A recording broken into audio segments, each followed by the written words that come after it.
All right, so good morning again. Very warm welcome to our panel on the pulse of AI in academic libraries. Today we have three distinctive voices. Lily Ko from the Chinese University of Hong Kong Library, Aaron Tay, Singapore Management University, and Prashant Pandey from Flinders University. And I will ask our panelists to introduce themselves before they address the first topic. My name is Oren Bedari, and I'm leading innovation and strategy at Clarivate in the academia and government sector. I've been working with and for libraries my entire career, and as part of my role now, I am leading the academic AI strategy and platform in Clarivate. Very pleased to be here. I've been many a times to Charleston, and this is my first time, and a real privilege to be in the inaugural Charleston Asia meeting. Super excited, and I think we all hope to be here again before too long. So thanks for joining us this morning. You know, the topic of today is related to a survey that we conducted in June, July of last year, 2025, second year in a row. This is a survey and a report that is drawn on insights from over 2,000 librarians worldwide. 77% of the respondents were academic librarians, the remainder public and national librarians from globally across the world. Over 100 countries are represented here.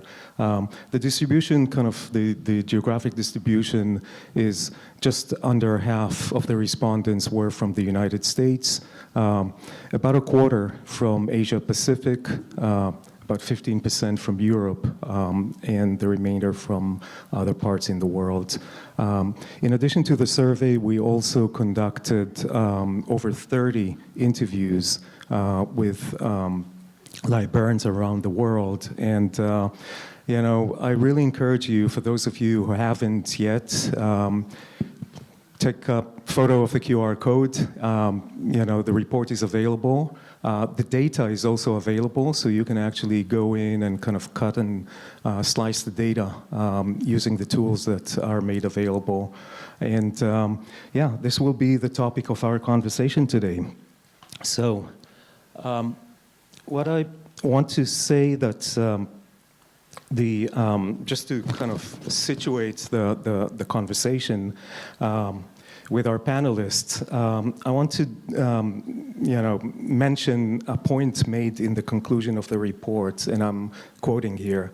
Nonetheless, libraries see the most important skill for the future as the ability to innovate and evolve.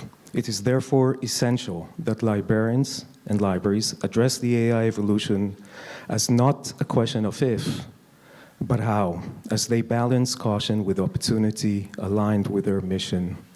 Now, libraries have been doing this before, haven't they? But arguably, I think that the pace and rate of the evolution, the breadth and depth of the change, and the far-reaching impact of AI arguably is different than some of the other evolutions, and certainly compounded with some other trends and forces that happen globally, you know, and impact both the research community, the scholarly community, and libraries.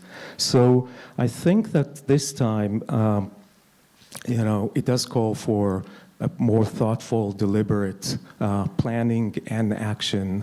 And looking forward to hear from our panelists today how they think about that.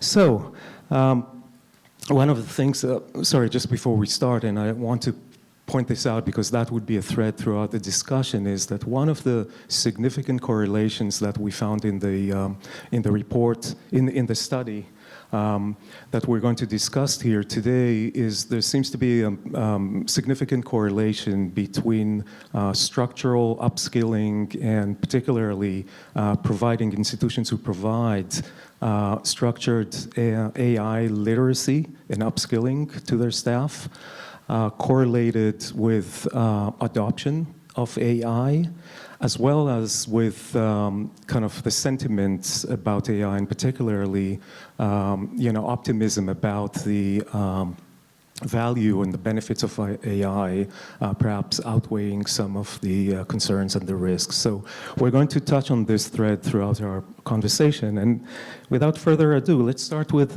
kind of looking a little bit into the data.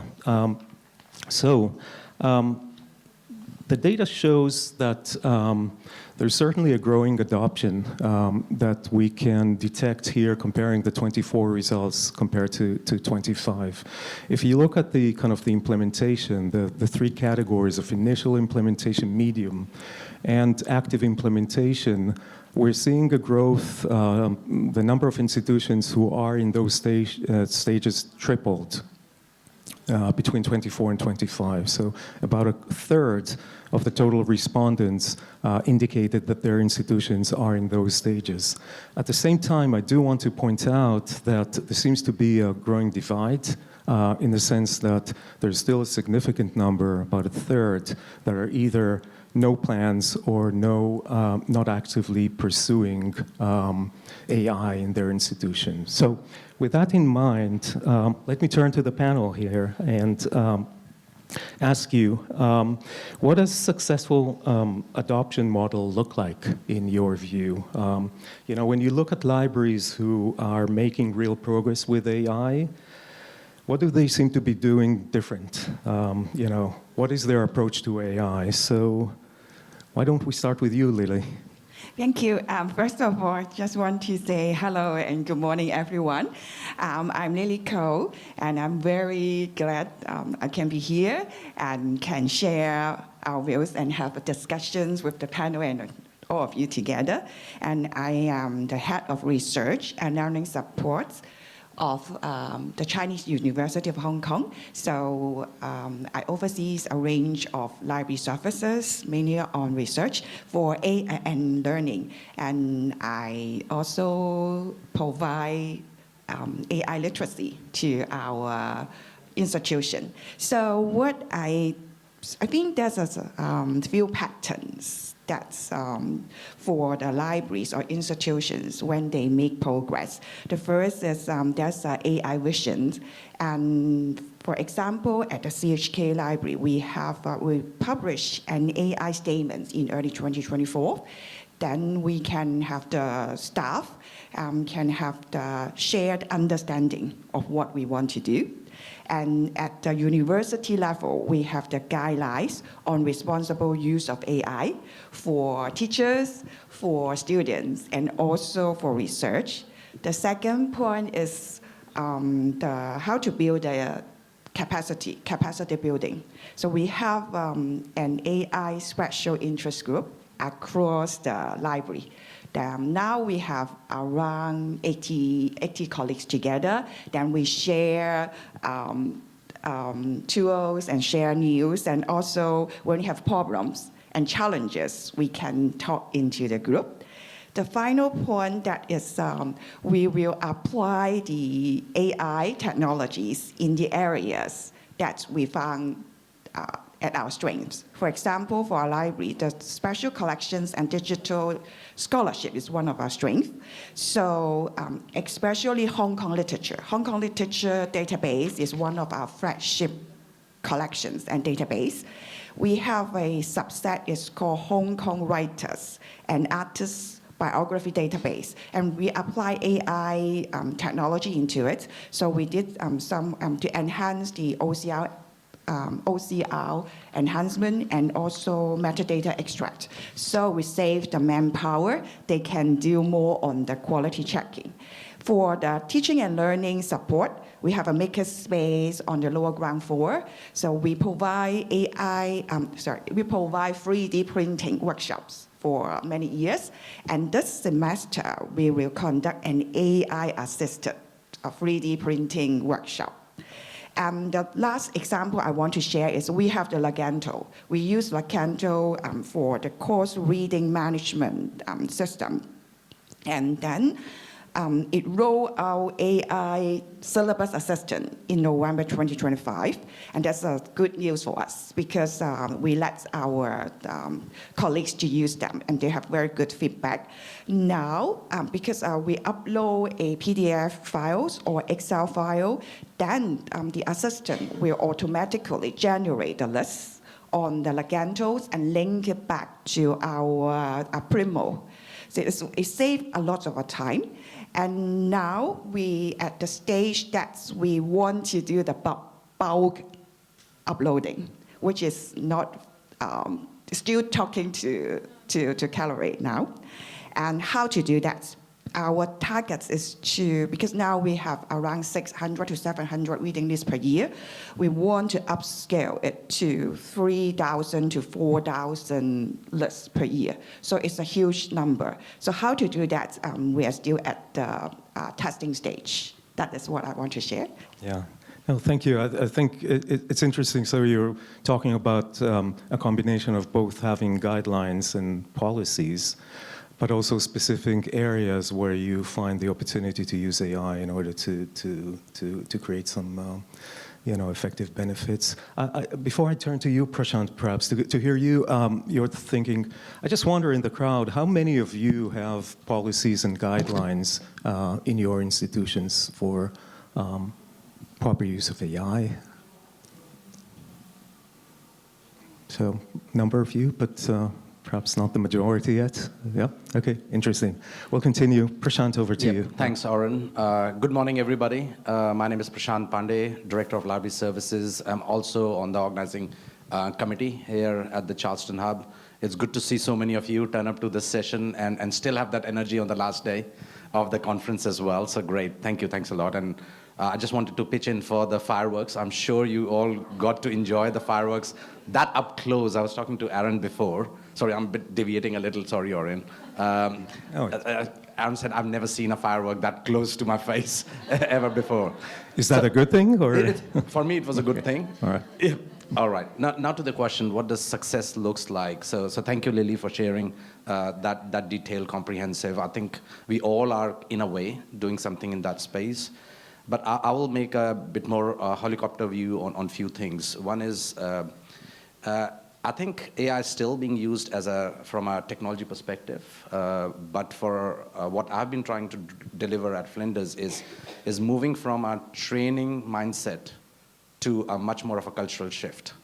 It's making sure that it's embedded and there is a mindset change as opposed to just offering AI training in piecemeal activities. For me, AI has to be deliberate, it has to be intentional, it has to be incremental and values-driven.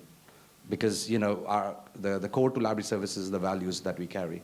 And I think if we use AI from that perspective, we'll go a long way in implementing AI. So moving away from a technology, so what does success look like?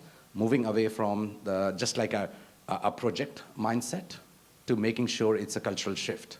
That has helped us. And how we have been able to deliver it is as soon as the ChatGPT came up and we started seeing at Flinders academic integrity issues that were propping up because there was not a consistent voice, we were one of the few early adopters to an institutional policy on the uptake or a position statement on the use of AI. Even that wasn't clear because some academics were reluctant, others were actually already using that in assessment, so we had to relook at the assessment. So that led to the assessment policy review. Now, all of that was happening, and then library, if you look back from the information literacy perspective, we jumped very quickly on the AI literacy space. How we did it, we moved to creating a stakeholders group. We had community of practices, both at the library level and the institutional level. So for me, one of the successes or the measure of successes would be the capability uplift across the board around the shared language that is used around AI, because it's not a unique set. Just show of hands, how many of you use ChatGPT regularly? Gemini, Copilot. So, there are plethora of tools, and then we have got our library publishers and vendors that are bringing AI. So, for example, we have got Primo Research Assistant, we have got other AI tools that we are slowly embedding in. So how do we develop a shared understanding on, when we say AI, we are only talking of generative AI at the moment. AI is quite broad. So just those nuances and bringing that confidence will go a long way in articulating what successful implementation of AI could look like. So I'll just and we're going to really touch some of those points a little bit, deeper in a moment. I think you really covered, a lot of the topics that also surfaced in the survey. One of those topics that I mentioned earlier relates to your point about AI literacy and education of AI.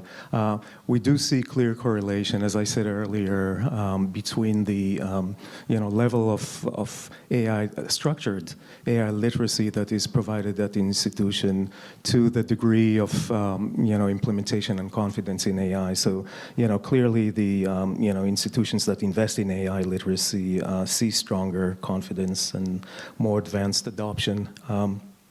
And greater optimism about what could be the benefit of AI.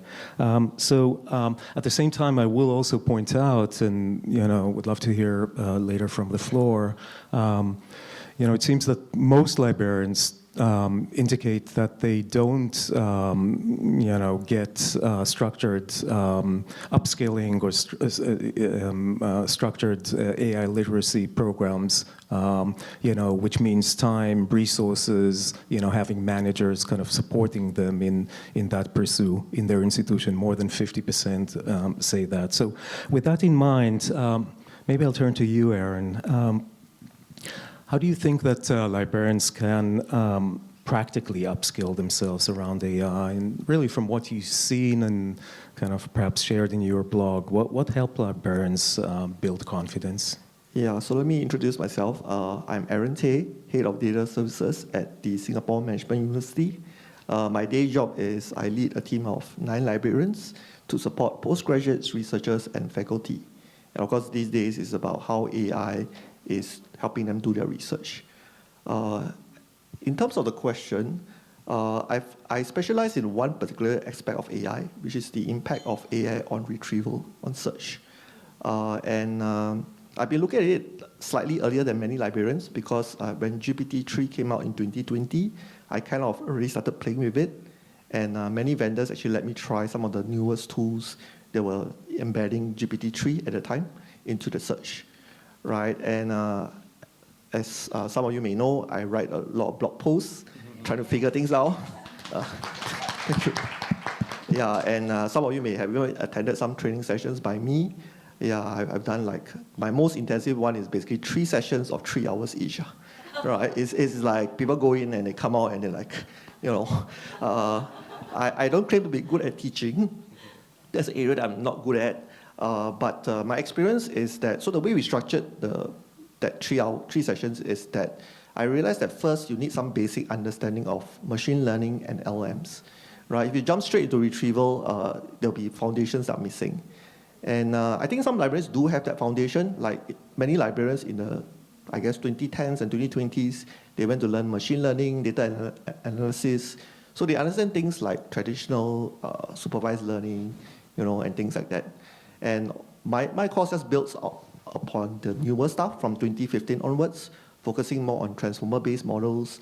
We don't go into formulas, because I noticed whenever I put in the formula, I get people saying they wish they remembered their trigonometry or things like that. So we focus more on implications. And for LMs, the main thing people want to know is why is it non-deterministic? Right? And then session 2 and 3, then we go into the retrieval. So section 2 focuses on search, the different types of search beyond keywords.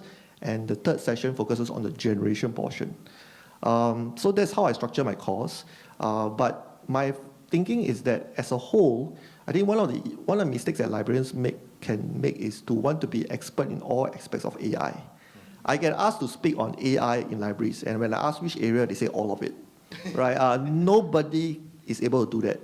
So the way I'm thinking for my institution is that there will be a general foundational one, explain what LMs are, how they differ from traditional machine learning, and then each unit within the library will focus. So let's say if you're in collections, you'll probably study things like the use of LMs for generation of metadata, right? If you are in, let's say, like my area is research support, so my staff are trying to learn how to use like Claude Code to do coding. And recently I realized that when I teach courses, sometimes the concepts are difficult, right? When I throw in a formula, it's hard to understand how the formula works. So I asked Claude to actually design like an interactive web demo, and then people play with it. And then, like for example, I've always been trying to explain the concept of cosine similarity, and most people tell me they forgot their trigonometry. But the last time I did it, they played with the web demo, and I saw on LinkedIn somebody saying, for the first time, I understand how cosine similarity works. And it's because they played with it and get an intuition about it. Sorry, I've been rambling, but so the long story short is, yes. There's no magic secret to upskilling, but I would say that you need some theory and you need some practical. I think the other issue is that some librarians just go practical, right? They just play with Primo RE, right? And they play with all these AI tools, but they don't have the foundation to understand where it goes wrong, why it goes wrong, or even to ask the vendors pointed technical questions. Yeah. Right. Yeah. Sorry.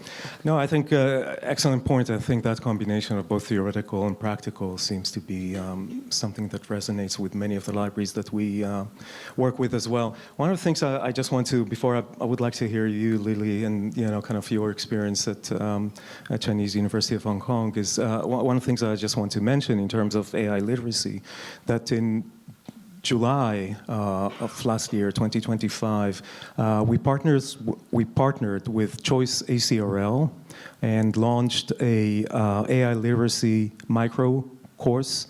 It's an 8-week newsletter series written by librarians for librarians. That really covers a range of topics, starting with kind of the basic and going into some more examples. There are use cases there. There are interviews with people in our segment, in our sector, as well as some fun quizzes. Even more than 7,500 people registered, so a big number. I encourage anybody here. It's still available for free for anyone who is interested. And I will say too, and I think that's something that we found important, is that AI literacy is not a one-time thing. It's not a course that you do and you kind of check the box. I think it has to be an ongoing thing. And one of the areas that I just want to point out, and we won't have time to talk about that, is that it's very important to deliver AI with the appropriate transparency and the explanation of what's going on, so that create trust. Certainly at this stage, early stage of implementation of AI. So one of the things in the product design that we're putting particular focus on is in that transparency and explainability of AI. What's going on? If you do a literature review, what was the search strategy, and give the user control over that as well. I think that feeds into the AI literacy. But with that said, Lily, what's going on in your institution? I want to echo Prasant's the points of the cultural shift. That is, if we want to upskill our AI literacy to the institutional, cultural, or institutional level, and it's a very good question to orient us. That we find that might be less than half of our audience have the AI guidelines at the moment. So I think one is at least we need to know our institutional situation. For example, at CHK, we have some faculties actually are good at AI. There's already AI readiness, such as engineering and medicine. But the others are not. So it's uneven. The whole landscape is uneven. Another point is the AI literacies for the international survey and in our internal survey, it found that students use AI tools more than teachers. or academic staff. So these 2 points is very important for us when we want to provide the AI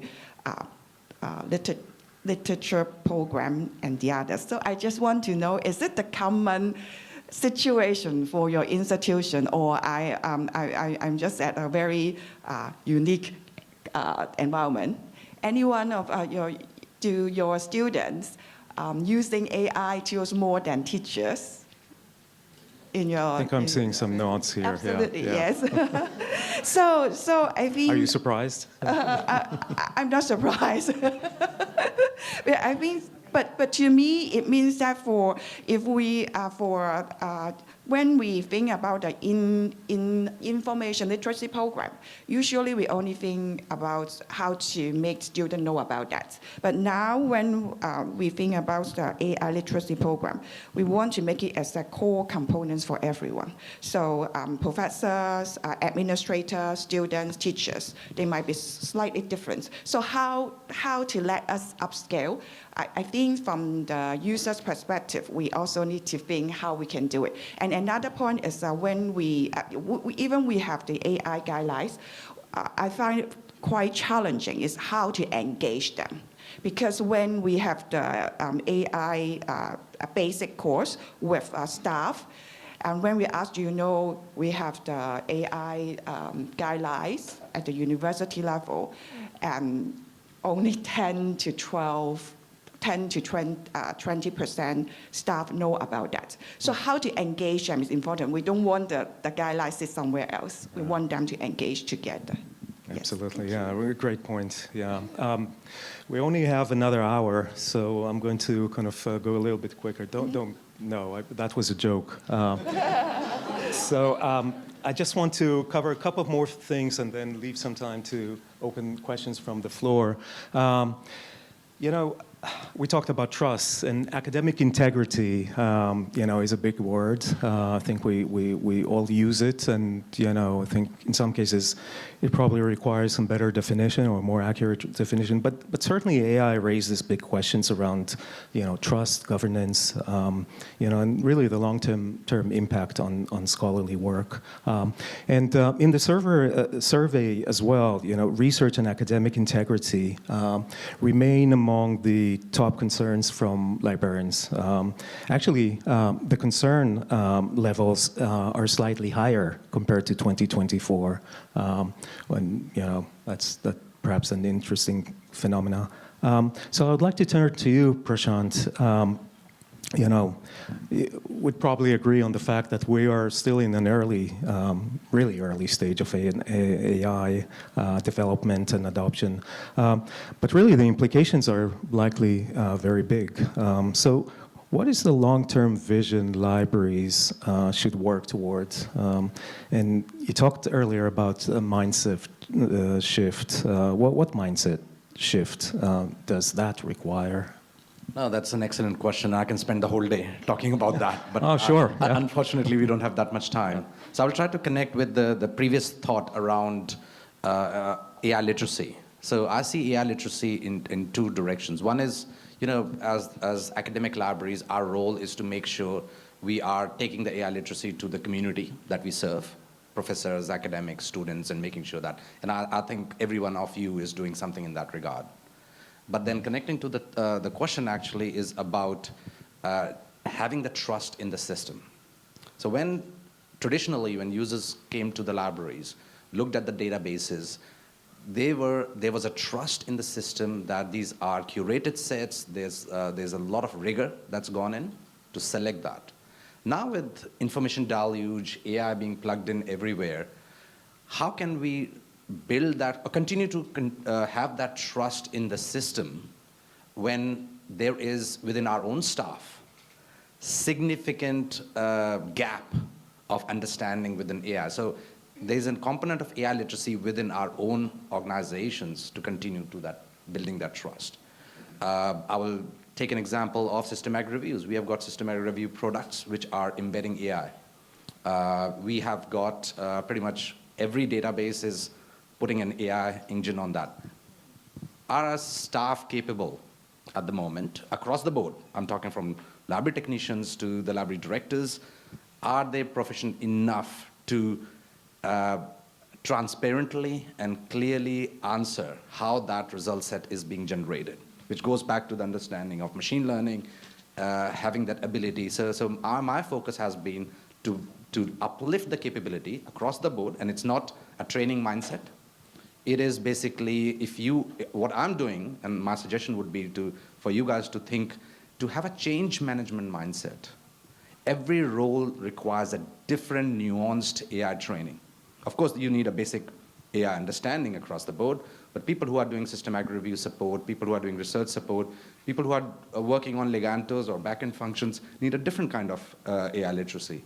So having that clear and when a question comes and we can deliver that response with clarity, confidence, and in science, reproducibility, which is very hard. I won't even touch, that's another topic altogether, because it's so personalized that we cannot reproduce the same result sets with the AI engine across the board. So how do you generate the trust? So it's a long way of saying, I think the trust again, because we are trying to gain people's trust by having the confidence and capability with people within the system. I think that's one way we can achieve that. I'm not touching on systems yet, but that's very, very important in our sector to have that uplifting of capability understanding across our staff first.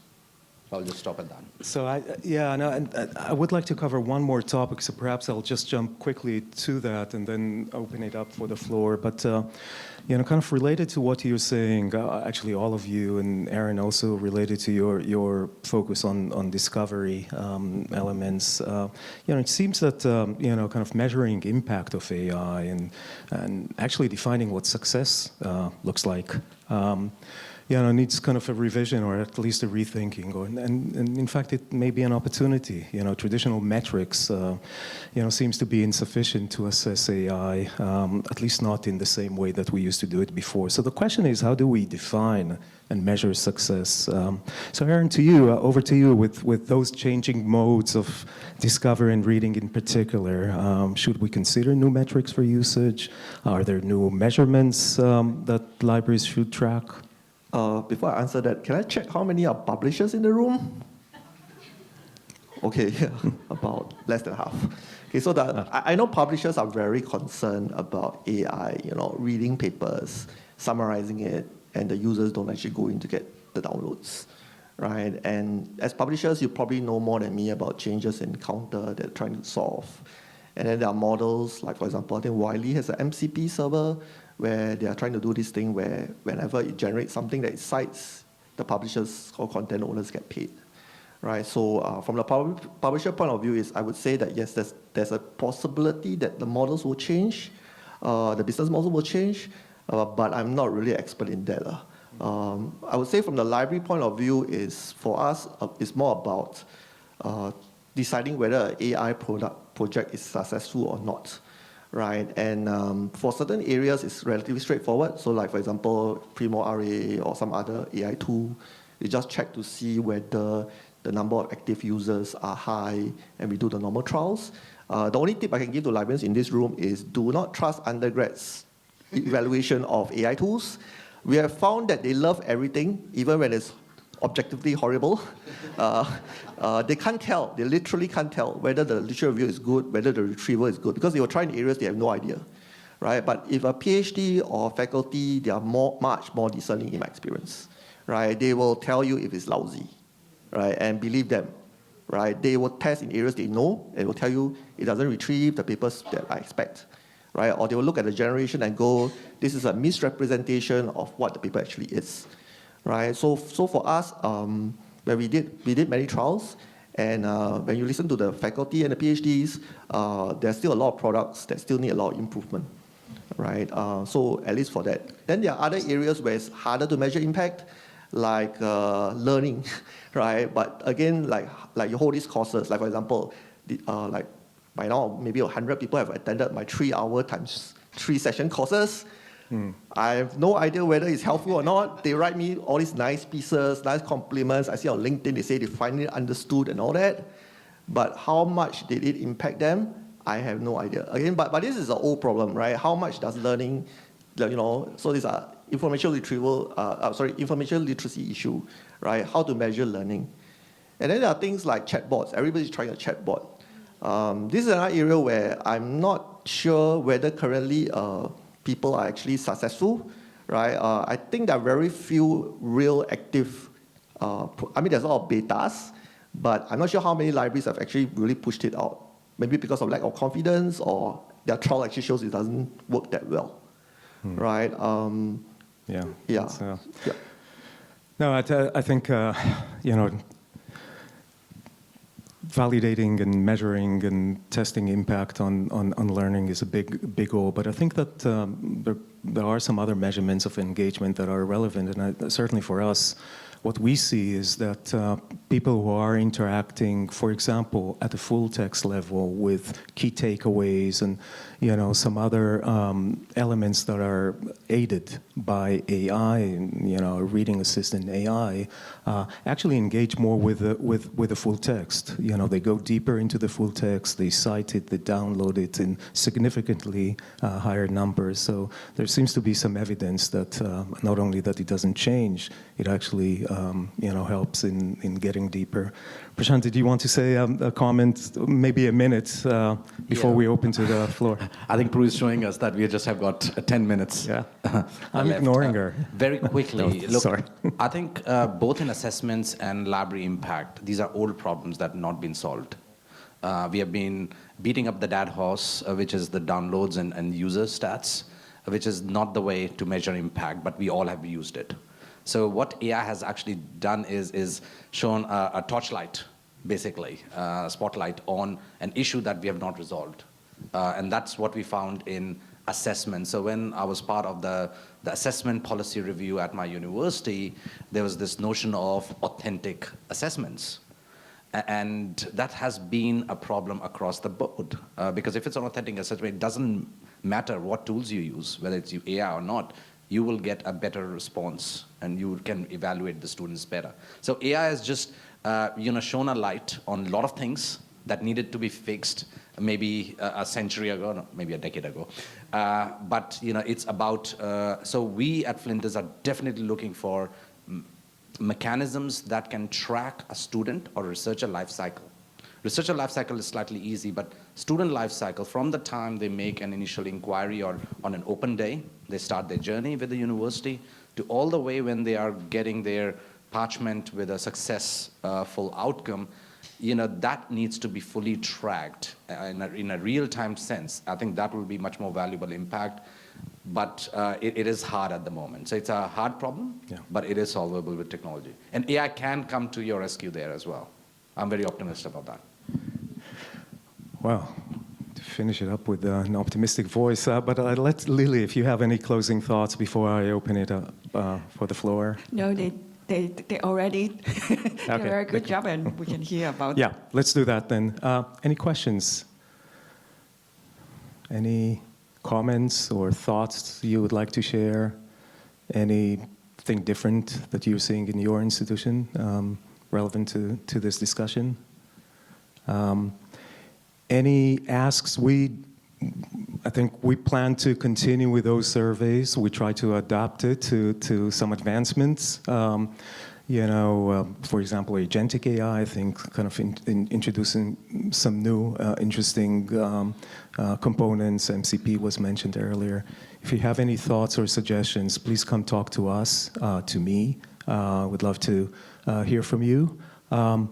If there's no other question, let me just bring up, there was a question. Oh, did you want to say something? Oh, yeah. Maybe I just want to add something. Yeah. So it's like, as I address the librarians in the room, that, I've spoken to many librarians, and it's normal to feel stressful that you don't know everything in AI. So a lot of institutions, they will expect the librarians to know everything in AI. And a bit of hate spin, they will stand in front of a class and they'll talk very confidently. And then behind the scene, they come and tell me, I actually don't understand anything, right? It's fine to admit that you don't know things. I don't know everything in AI either. Even in information retrieval, which I spent 4 years just studying it, there are still things I don't understand or things that I realized I was wrong when I teach the stuff. So I would encourage librarians just to be a bit honest, and and when you don't know, you can just say this is not an area, you're still learning. Yeah, you don't have to pretend to be like put up a front that you know everything in AI.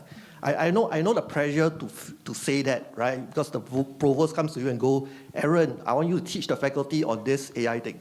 And you go like, you feel that you can't say no because your boss will be angry at you.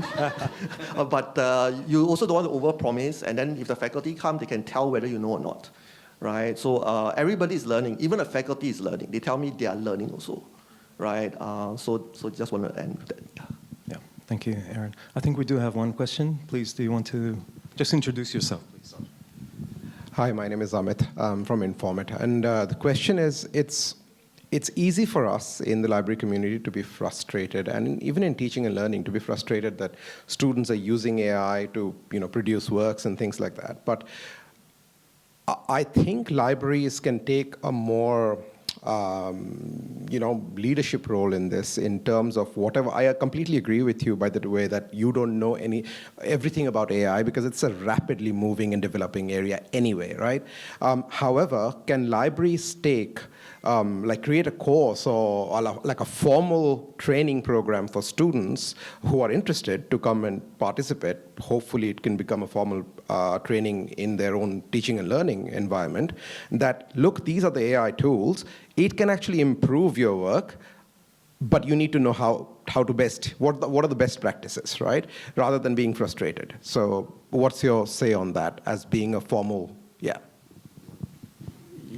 I would say that the first thing to do is to move away from I think a lot of librarian narratives are at a very general level, right? People just keep talking about reproducibility issues, stochastic parrots, right? I think increasingly there's a move towards like more practical, like sharing, like I share on how AI is affecting retrieval, my understanding, and I hear from some libraries they're building on some of the things I've done. Right, the same thing will be going on, hopefully happening in other areas. AI for metadata generation, that's another huge area. Yeah, so that definitely is an area, but I think the librarians need to come together to share, better pool of knowledge, rather than each institution trying to figure it out themselves. Chatbot is a good example. I find that chatbot is an area that's similar across almost all academic libraries, at the very least. But I see people just reinventing the wheel every single time. There are some libraries that are clearly in the lead, and occasionally they do share blog post, but I think there should be more sharing among libraries for sure. Yeah, I think that's part of the intention of this panel, was to share those experiences, and I definitely think that we're seeing a lot of institutions in which there are actually programs to teach AI literacy as part of digital literacy in the institution. Yeah, very quickly, Yeah. Oren, I think the library programs are already there. But they are on the voluntary basis of students and academics enrolling into those. The issue is compliance, which the pedagogy is highly regulated in terms of number of contact hours and all that stuff. I think at some point that needs to be fully embedded. Till that point, we will continue that journey. But it will happen that at a point that will become embedded into your curriculum, which is not happening right now. Lily, do you want to? Can I add a quick point? Because I think that AI literacy programs, the library can take a proactive role, but I believe that it's not only the role of the library. It should be the whole university, some of the relevant units together. Then we can make the impacts at the institutional level. Yeah. Then we might be responsible for part of them. Yeah. I think the other point I'll just make, and then maybe turn to a question we got online, is that we can teach our students to use our tools, library tools, to our heart's content. Many of them will still use the chat agents and go directly there. And I think that part of our role is to try and integrate with those environments and give them options to actually stay within, the guidelines of academic, proper academic and research environments. If you're interested in that, by the way, we we can share more information about what we're doing at Clarivate. It's called Nexus. But I think we have 1 minute. I do want to just raise at least a question and maybe even get a little bit of an answer here. I think there is an important question on the chat, and that is about, can AI help reduce the digital divide in higher education, or might it widen it? I think it's a good question. Prashant, do you want to tackle it? Thank you. And you've got 50 seconds. Very quickly. I think it depends. That's the closest answer, because AI can help us with removing the divide, and we are all trying to do that in the AI literacy and other things. But there are real issues which is creating divide as well. For example, the variation between a free version to a premium version. Yep. The biases that are in the system, and I can go on. There's a massive list of things that is creating or perpetuating the divide. Having the biased voices being exponentially amplified is another issue as well. But I think it goes back to whether what Oren was saying. People will use what will work for them. And sometimes we try to fix very, very complex problem, and the problem that it can be solved right in front of us, we struggle. For example, when we were building guidelines at Flinders, we were doing very comprehensive, complex work, but we forgot one basic thing which we have rectified. Students were not sure how to cite if they are using, an AI-generated content. So we had to tweak our citation guidelines, how to use EndNote in a much more responsive way with regards to just cite. And that has changed significantly, dropped the academic integrity concerns. So sometimes, yes, we have to solve the complex problems as well, but there are immediate issues that need to be solved as well. So back to the question about, it depends on how we intentionally, iteratively, and values-led use AI will determine whether we contribute to the gap or we remove the gap. If I may add, one of the things that we learned both from talking to librarians, university, as well as users, is that by and large, most students don't want to cheat. And if you give them the tools and you give them the guidelines, they'll actually follow the rules. So with that said, thank you very much. Please join me in thanking our panel today, thanking you as well. And enjoy the rest of the conference. Thank you.